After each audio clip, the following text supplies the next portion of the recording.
Welcome to Business Connection. I'm Liz Spencer. We're on location today at North Central College, where we're learning all about Opus and their chamber music camp.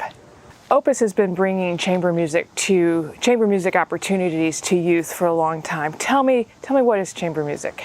Well, chamber music is a group of a smaller number of players. It could be as few as 3 or maybe 6, 7, 8, and they come together and they sit down and they get their instruments out and they play together, and without a conductor. It is teamwork. So when they're playing together, what type of music might they play? Well, of course, one might naturally think of Mozart and Beethoven, that sort of thing. But truthfully, it could be any genre. So this morning I heard some Piazzolla, some great tango stuff, and then on our concert we definitely have some jazz. Wow. Now tell me a little bit, you run camps every year. How many kids usually attend? This year we have over 100 students playing chamber music, and other years it's about 80 to 90. It just depends on availability. And where do they come from? Well, these students come from the Chicago suburbs mostly, but we do have a student from Taiwan this year. Wow. So he is busy improving people's Chinese. That's awesome. So tell me a little bit about the camp and its structure. How does it work? Well, the students, of course, receive instruction for their chamber music group. And then we have actually 2 camps, the junior high students and the high school students. And for that reason, we have 2 orchestras, the junior high orchestra and the high school orchestra. Now, of course, we have many pianists, about 12 this year. And those pianists are assigned to handbell choirs. So we have a wonderful handbell teacher, Patty Barnes, and she puts together just these wonderful arrangements, and it's really cool. The students do this and that. It's like having your own carol on at the concert. That's wonderful. And so you have all these students, and it's a week long? It is a week long. We start on Sunday and the concert is on Saturday. And so Sunday is meeting everyone, the first rehearsal, and then Saturday is just dress up in your white and black and bring mom and dad and everybody else you know. That's awesome. So tell me, why is it important for a chamber musician to have this opportunity? What are you trying to do for them in this camp? Well, of course, music is the first thing. But after that, a small group, you have to negotiate to get your point across. If you want something faster or slower, you need to learn how to present your case to everybody else that's in your ensemble. But it's also, then you need, the teamwork, because, it can't be like, well, I'm going to do what I want on stage and who cares if the rest don't play. It's not a one-man effort. It's a group of 4 effort. And so it's the cooperation, diplomacy, all the skills that we actually need as adults. And I think that's something that we don't often think about with music. I think you're right. We just think, oh, they have the technical skill to play these notes. But it's actually those softer skills that these students will carry into their future.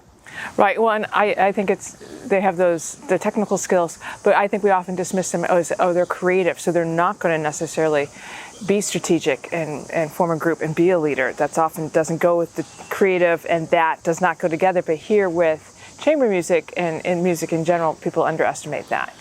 Yes, and they do get to learn to be a leader, but in the group it is not just one person leading. So often people will say the first violin is the leader, but the truth is, if the cello has the solo and sets the tempo, the cellist is temporarily the leader. So I think with the leadership, they learn how to give and take and assume the responsibility when they have to. Those are super skills. Tell me a little bit about the skill level and the type of student that is eligible for this. Well, we have some phenomenal students, and yet we accept students at every skill level. We have audition requirements on our website, so the students, when they look at the audition requirements, then they would know whether that they are a fit for the camp. And I assign music.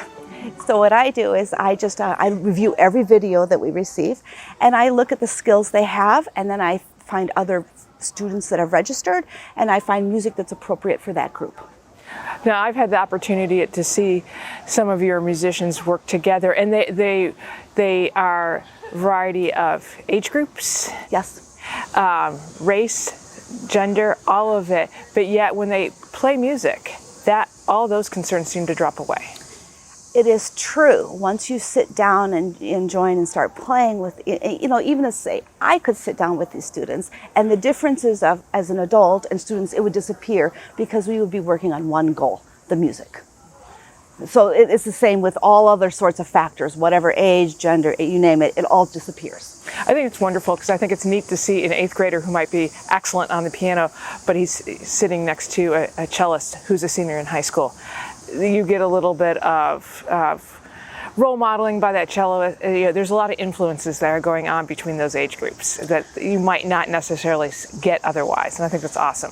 Yes, and we have a fabulous group of TAs that help the faculty. And these TAs are not only music majors, but they are other majors as well, most often former campers. And I would say the students receive a lot of, if you want to call it role modeling, from these TAs. They find lots of information. How do you apply for college? Where's this school? All of that sort of thing. So important. So I'm glad that happens, and it happens very organically, and that's best. Now, the camp ends with a concert, but then there's yet another concert that's given to the community. Tell me a little bit about that. Well, 2 days after the concert on a Monday is the Salute, Honor, and Love concert. It is a concert for veterans and for underserved communities. So it's at 2 o'clock in Wentz Concert Hall. At this concert, we open the lobby early. The attendees, they might come visit, chat, and then the concert will start.